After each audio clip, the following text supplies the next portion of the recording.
अच्छा, तो measurement reliability पे बात करते हैं। रिलायबिलिटी कैसे कैसे है, इस स्लाइड्स में रिलायबिलिटी के बारे में होगा। रिसर्च में जब आप जो रिज़ल्ट लाते हो या कोई टूल आप यूज़ करते हो या कोई एग्जामिनर है वो कितना रिलायबल है, कोई स्टडी कितनी रिलायबल है, ये इसका रिलायबिलिटी कहते हैं कैसे। रिलायबिलिटी एक चीज़ बार बार आना, एक ही रिज़ल्ट बार बार आना, उसको रिलायबिलिटी कहते हैं। ठीक है, तो कंसिस्टेंसी को रिलायबिलिटी कह सकते हैं। सही है।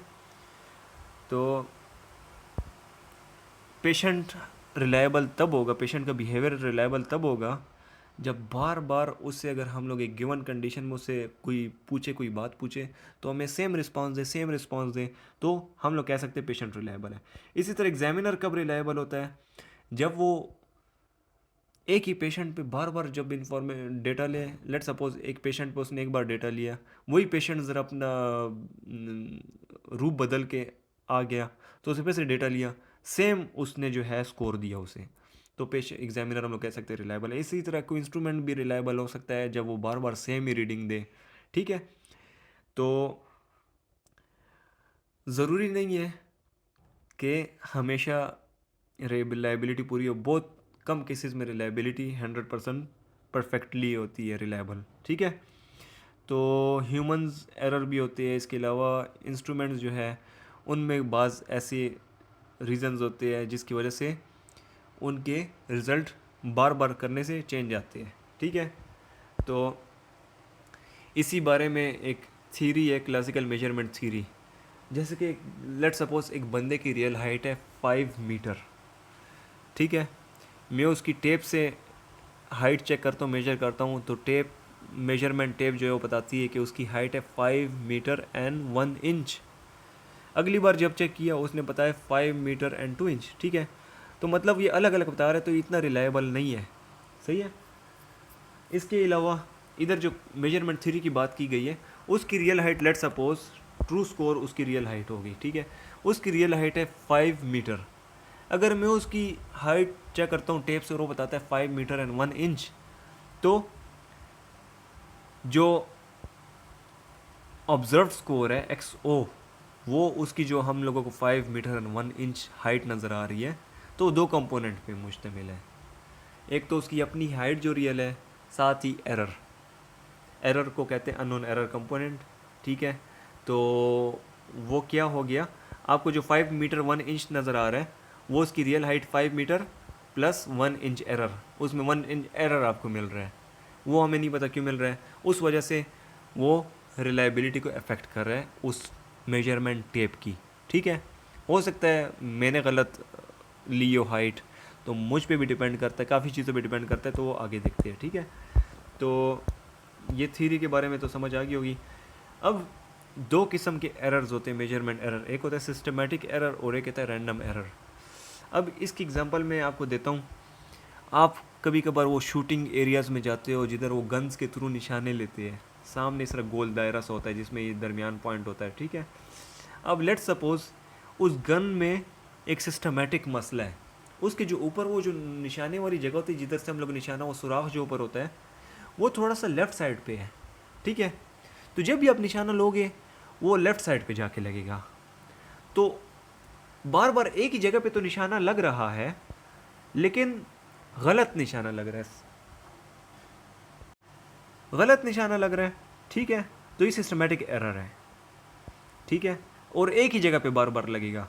जबकि रैंडम एरर, लेट सपोज उसी गन को हम लोग लेते हैं, उस गन में कोई और मसला है, ऐसा मसला है कि कभी एक जगह निशाना लगता है, कभी दूसरी जगह निशाना लग रहा है, कभी तीसरी जगह लग रहा है, तो इसको रैंडम एरर कहते हैं। ठीक है, तो मेजरमेंट में दो किस्म के एरर्स आ सकते हैं। सिस्टमेटिक एरर जो होता है वो प्रेडिक्टेबल एरर होता है, आपको पता है इस गन की लेफ्ट साइड पे टिल्टेड है, तो ये बार बार एक ही जगह पे दरमियान में नहीं लगेगी, उसे थोड़ा लेफ्ट साइड पे बार बार जाके लगेगा, तो एक ही डायरेक्शन में, और बार बार ओवर एस्टिमेट करेगा या अंडर एस्टिमेट करेगा, या निशाना लेफ्ट साइड पे ज़्यादा जाएगा या राइट साइड पे, या ऊपर ज़्यादा जाएगा या नीचे ज़्यादा जाएगा, या प्लस में जाएगा या माइनस में जाएगा। ठीक है, किसी टूल के बारे में, किसी चीज़ के बारे में भी इस तरह कह सकते हैं, सिस्टमेटिक एरर के बारे में। ठीक है, तो इसको कैसे ठीक किया जा सकता है। अब गन की एग्जांपल मैंने दी है, गन में क्या करेगा, उसको रिकैलिब्रेट कर देगा, उसका जो सुराख है वो दरमियान में लाने की कोशिश करेंगे हम लोग। ठीक है, या हमें अब लेट सपोज मेजरमेंट टेप है, हाइट हमने लेट सपोज मेजरमेंट जो है, टेप जो है वो बार बार 2 इंच ज़्यादा बताती है, जिस चीज़ की भी हाइट लो 2 इंच ज़्यादा बताती है। तो हम क्या करेंगे, अब हमें पता चल गया इसमें ये सिस्टमेटिक एरर है, बार बार ज़्यादा बता रही है, ओवर एस्टिमेट कर रही है। तो हम उससे जब भी हमने हाइट ली तो हमें पता ही 2 इंच ज़्यादा बताएगी, तो हम 2 इंच कम कर ले। वेट मशीन्स में भी इस तरह काफ़ी एरर होता है, 2 kg आगे होता है, 2 kg पीछे होता है, तो ये सिस्टमेटिक एरर होता है। रैंडम एरर, अब एक वेट मशीन में लेट सपोज ऐसा एरर है कि कभी वो हाइट ज़्यादा वेट ज़्यादा बताता है, कभी कम बताता है, तो उसको हम ठीक नहीं कर सकते।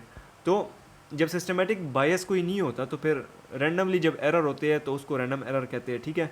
इसमें या ट्रू स्कोर ओवर एस्टिमेट हो जाता है, अंडर एस्टिमेट। ट्रू स्कोर क्या है, लेट सपोज एक बंदे के वेट है 50 kg, वेट मशीन बता रहा है 51, दूसरी बार चेक किया 49, तो कभी ओवर एस्टिमेट करे, कभी अंडर एस्टिमेट करे, कभी ज़्यादा कभी कम, ठीक है।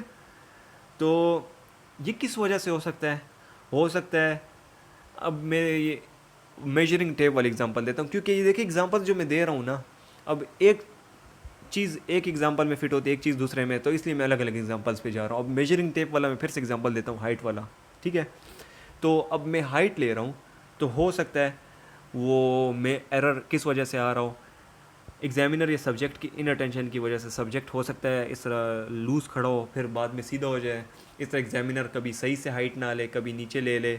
इसके अलावा इंस्ट्रूमेंट जो मेजरिंग टेप है वो ठीक ना हो, कभी ज़्यादा बताए कभी कम बताए। इसके अलावा इन्वायरमेंटल फ्लक्चुएशंस ऐसी आ रही हो जिसकी वजह से चेंज हो रहा हो, एरर आ रहा हो, ठीक है। तो अब इसी की एग्जांपल इन्वायरमेंट फ्लक्चुएशन के लिए मैं एक अलग एग्जांपल दूंगा। आप एक स्टील की रॉड है, उसकी लेंथ आप चेक कर रहे हो, एक बार आपने चेक की तो वो 5 मीटर बता रहा है, थोड़ी सी हीट गर्मी एकदम से आ गई तो मेटल रॉड एक्सपेंड हो जाएगा थोड़ा सा, तो हाइट थोड़ी सी ज़्यादा बताएगा। तो इन्वायरमेंटल फ्लक्चुएशन की वजह से भी कुछ ना कुछ हो सकता है। तो सोर्स ऑफ मेजरमेंट एरर, ये जो मेजरमेंट एरर हमने 2 टाइप्स इसकी पढ़ी है, सिस्टमेटिक और रैंडम एरर। इसमें रैंडम एरर सिस्टमेटिक है तो हमें पता है कि वो एक स्पेसिफिक मसला होगा जिसकी वजह से आ रहा है, तो स्पेसिफिक मसले को हम ठीक कर सकते हैं। रैंडम एरर के सोर्सेज क्या हो सकते हैं, ठीक है।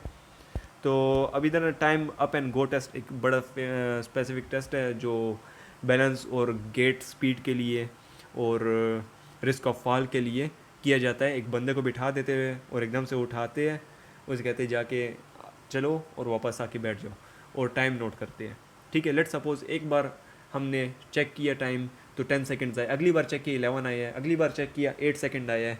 तो ये क्यों, ये रिलायबिलिटी क्यों नहीं है, एरर क्यों आ रहा है बार बार, वो किस वजह से आ सकता है, स्टॉप वॉच की वजह से आ सकता है, इंस्ट्रूमेंट में कोई फॉल्ट हो। अब आगे देखते हैं किस वजह से आ सकता है। सबसे पहले इंडिविजुअल जो रेटर है, जो बंदा वो टाइम नोट कर रहा है, हो सकता है उसको तरीका ना तो प्रोटोकॉल को फॉलो ना करो, डिस्ट्रैक्ट हो जाए, सही से रिकॉर्डिंग ना ले, तो इन चीज़ों की वजह से जो है वैल्यू अलग आ सकती है। तो इसको कैसे ठीक किया जा सकता है, इन्होंने लिखा हुआ है, ठीक है। द मेजरिंग इंस्ट्रूमेंट इटसेल्फ, अब वो स्टॉप वॉच पे हम लोग मेजर करें टाइम, हो सकता है स्टॉप वॉच में कोई मसला, उसकी बैटरी वीक हो, कोई और मसला हो जिस वजह से वो मसला आ रहा हो, कभी टाइम ज़्यादा बता रहा हो कभी कम बता रहा हो, तो इसको कैसे सही कर सकते हैं, ये इधर लिखा हुआ है। अच्छा, अब variability of the characteristic being measured, अब इधर एक एग्जांपल, बीपी ब्लड प्रेशर जब मेजर करते हैं, एक बार आपने मेजर किया उस बंदे का एक आया, अगली बार मेजर किया अलग आया, तो अंदर उस बंदे के अंदर जो वेरिएबिलिटी आ रही है तो उसकी वजह से एरर आ सकता है, सही है। तो ये रीजंस लिखिए किस किस वजह से जो है एरर्स आ सकती है। तो इसके साथ ये वाली स्लाइड्स ख़त्म। अब इसके बाद वाली जो स्लाइड्स है वो वैलिडिटी के बारे में होगी।